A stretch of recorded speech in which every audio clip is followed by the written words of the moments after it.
Moi, là, je suis innocente dans ça, moi. Vous savez absolument rien. Je le savais pas. Fait que j'ai dit non. Pourquoi? Quand on m'a répondu, en étant jeune, il a fait des attouchements sur sa sœur. Elle savait que son père, c'était son grand-père. Mais ça, elle a omis de pas me le dire. Mais ça, c'est toutes des choses qu'il savait. Il aurait bien pu. Ils m'ont envoyé un futur meurtrier dans mes bras. Ils m'ont laissé ça des bras que j'ai un enfant de 4 ans. Ils m'ont là laissé. Le système est tout croche. Il y a un grand ménage à faire là-dedans. Il y a de l'amélioration à faire là-dedans. Il faudrait que ça soit plus sévère. Je ne sais pas si tous les chiffres qu'on nous donne vous rassurent, mais peu importe les statistiques, des Bastiens, des Brassard, il y en aura toujours. On peut dire que c'est l'exception qui confirme la règle. C'est une erreur, mais c'est une erreur de trop. À la mort de Cécile Clément, les autorités ont promis d'examiner comment et pourquoi les commissaires avaient libéré un dangereux criminel comme Conrad Brassard. Ce rapport se fait toujours attendre. Mais qu'est-ce qu'on attend au juste? Du papier, des explications bien préparées qui ne ramèneront jamais à sa famille Cécile Clément.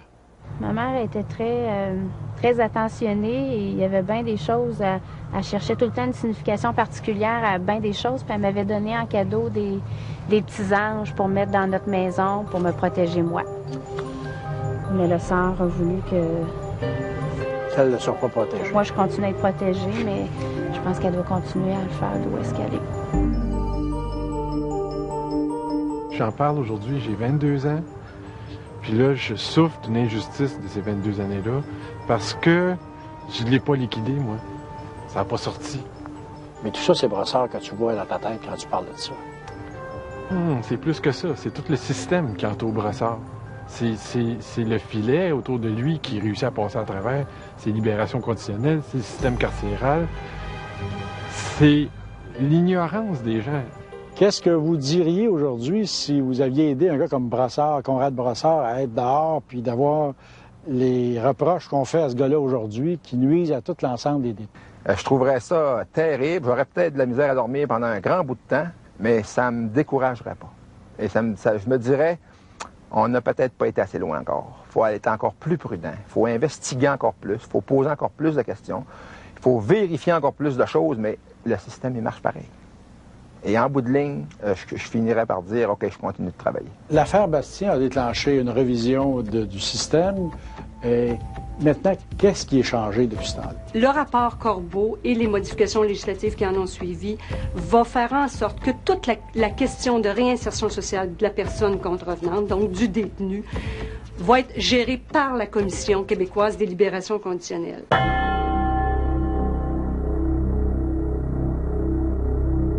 L'évaluation et tous les documents nécessaires à la prise de décision, maintenant, sont bien campés dans la loi.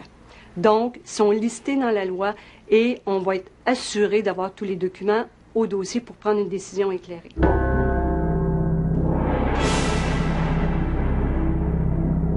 La victime va pouvoir être informée de la date de libération et des conditions imposées aux détenus.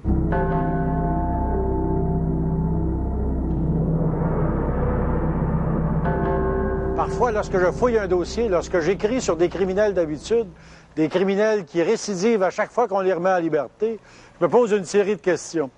Imaginez-vous celles que se posent les policiers qui courent après des bandits qu'ils ont déjà arrêtés. Eux aussi veulent que le système change. Au niveau de la détermination des peines, on voudrait avoir quelque chose d'un peu plus transparent, justement pour que le public ne soit pas dupé dans toute cette histoire de 2 tiers, 1/6, 2/6 qui existe présentement. Et puis, je pense que c'est important, au niveau de la détermination des peines, qu'on donne des peines réelles et puis des peines qui vont être servies.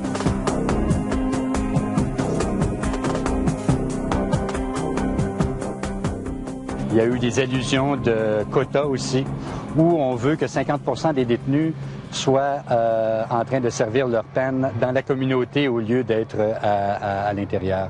Alors, je pense qu'on doit tous réviser ça de façon à ce qu'on assure la sécurité des Canadiens finalement. Je vis au jour le jour. C'est Brassard qui a détruit. Oui. Les libérations conditionnelles, ou en tout cas le système carcéral à quelque part qui l'a lâché lousse, parce qu'il n'avait pas le droit de sortir. J'aimerais bien ça, savoir ce que Brossard a à dire là-dessus. Comment il fait, lui, pour passer à travers les grilles du système? Un système de libération conditionnelle parfait, sans bavure, sans reproche, ça n'existe pas.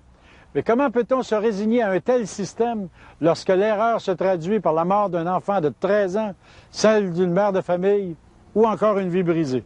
Les commissaires ont une lourde responsabilité. À chaque fois qu'un Bastien, qu'un Brossard se présente devant eux, on prie, on espère qu'ils se posent la question suivante. Qu'arrivera-t-il si l'individu libéré se retrouve sur le chemin de mes enfants, de ma femme, de ceux que j'aime? Une réponse lourde de conséquences.